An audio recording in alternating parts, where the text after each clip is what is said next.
Hello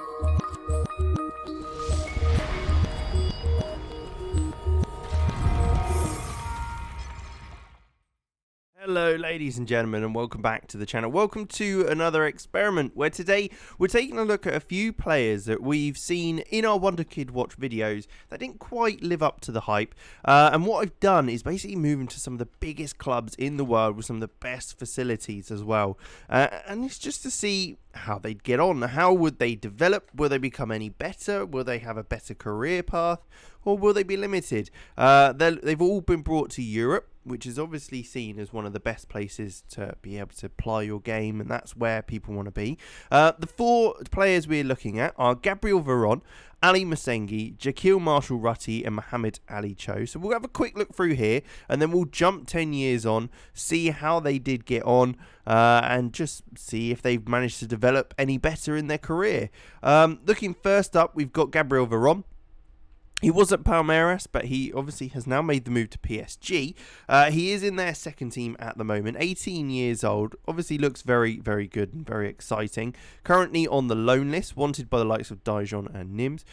Brazilian, so it will be interesting to see how he gets on in France. Will he follow the footsteps of Neymar, becoming quite a big name out there? Or is it going to be a fade into obscurity? It'll be interesting to see, that's for sure. He's not the only player though. We do also have Ali Masengi, who's Tanzanian. A bit of an interesting one from Stellenbosch FC. He has come over to Bayern Munich in the German league, Bundesliga. Another player that I thought would be very interesting to see how he can get on if he moves over to Europe. An attacking midfielder, but can play a little bit deeper and even out wide if needed. But 19 years old, so plenty of time to grow. And as a Tanzanian, it's not often you get to see those guys in the biggest clubs in the world. So it'll be interesting to see how he develops. He is in Bayern's second team, so he isn't quite making the first team just yet, but I'm sure we'll see if he is able to and what his career takes him as. We then got Shaquille Russi, the Canadian winger, 17 years old. Plays majority on the right hand side as a out-and-out winger, can play slightly deeper if needed, and can even play on the left-hand side as well. But 17 years old, has made 5 under-20 appearances for Canada, scoring a goal as well. Some good determination and flair, crossing, dribbling, first touch, all very good in there as well. Came from Toronto FC, where he's already made 12 appearances, but he's at Barcelona. Now, obviously, in real life, Barcelona are struggling with a lot of money, but in the game, they'll continue to plough on through and obviously have a very, very good reserve team in the Barcelona B, as well as their under-19s, and they're great at developing players. So hopefully this will happen for Shaquille, currently in the Barcelona under-19s team. And finally, the fourth player we've got is Mohamed Ali Cho, a player from Angers in France. 21 appearances for them already, but has made the move over to Manchester City, one of the biggest clubs in the world with one of the best managers in the world to develop players. So hopefully he will follow that trend. Wanted by the likes of Oxford, Portsmouth, Sheffield Wednesday and Wigan on loan, as he is being loaned out. Currently in the first team at Man City, so the first player we've seen actually in the first team setup, so maybe seen as a player that could definitely be reaching that level, but can play either side, left or right, as well as up top being his preferred position. So that is 4 players with plenty of potential. They'll all be within their kind of prime range as we go forward. Gabriel Veron, we can see if we take a look at his attributes, has got 159 potential, so a player that should reach very, very high. Masengi is slightly different, 130 potential, so not quite as high of a potential for him, but it's just to see if it makes it a bit easier for him to reach it, as he is still around 40 points off that top spot. 146 for Shaquille, so he's a bit closer to competing at that higher end of the team. And then Mohamed Ali Cho as well, we can quickly see 157 potential. So all these players have a big jump to make to reach their potential, and the question really is, will they be able to do it if they're in one of the biggest clubs in the world? So we'll jump straight ahead in 10 years and just go through each player and see how they've gone. So here we are then. This is it. We're in 10, well, really, it's about 15 years on. We've kind of gone to the end of the career to see how they will have gone throughout their time. And you can probably see some of the differences that have gone through. We'll start at the bottom, though, at the lowest valued player, which is Shaquille Marshall Russi, 45,000 to 150,000, has joined Cavalry FC in the Canadian Premiership, has developed more as a fullback as well. Still looks okay, nothing spectacular, I have to say. We can see, though, his move to Barcelona, he didn't get much time in the first team. He made 2 appearances for them, but it was limited. He played a majority of his time in the B team, but again, didn't really play actually that much before his free move to Cavalry FC in the Canadian Premier League, where he's been there 9 years by this point, 8 years, I think, and has played a hell of a lot of games and performed very, very well. I mean, that level he has obviously done very well at. Competitions wise, there's nothing really there. He has made 82 appearances for Canada, scoring 5 goals as well. I don't know if that's just because he was at Barcelona and they kind of saw him as a player who should be in the Canadian setup if he's at Barcelona, or if he's really deserved it. But the determination and flair are still very, very good. Let's take a quick look at his attributes and how that's developed. So he hasn't really got too close to that 146. He is 30, so it won't have necessarily reached that high, but his career's not really had the time to develop. I mean, Barcelona haven't really helped him, if anything hindered him by not letting him leave. He's stayed in the B team and that has limited his development. So 1 down, I'd say that's probably not helped him in the slightest, as I wouldn't say Cavalry are exactly, no offense to them, the biggest team in the world. Next up, we'll take a look at the next one, Ali Mussengi. So the Tanzanian, this is the guy who wasn't going to be reaching the highest potential. We know he's the lowest rated, but he was at Bayern Munich, so it'll be interesting to see how the Germans take him on. An attacking midfielder, centre midfielder, now at Eibar, 158 appearances for Tanzania and 39 goals, which you'd probably expect anyway.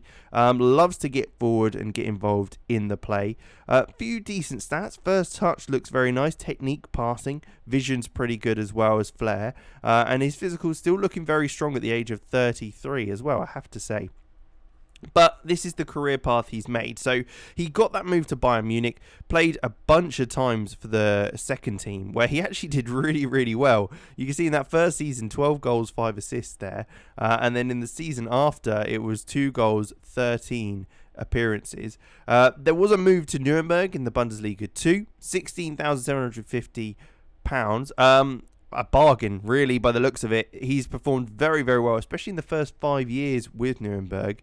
He did drop off with his appearances in the second 2 years, which did lead to a move to Heidenheim, 725k that move, where again, when he's playing consistently, he obviously is performing very, very well. Then a 925k move to Eibar, where he's only just got into the first team. Which is very interesting after a short loan to Vitoria by the looks of it. But a player that I'd say has probably done a little better. Supporters Player of the Year at Nuremberg. He's, when given the game time, he's doing very, very well. He's vice captain of the Tanzanian football team. I'd say that's an improvement, I have to say. 18k a week. He's not got loads of technical greatness, but the mentals and physicals at this age still give him that advantage to be able to perform. Obviously, he's coming to the end of his career, so he's not going to necessarily play as much, but his time at Nuremberg especially seemed to have been a fantastic 5-year period. Next up, we'll take a look at Gabriel Veron. 350k to 1.1 million pounds is what his valuation is.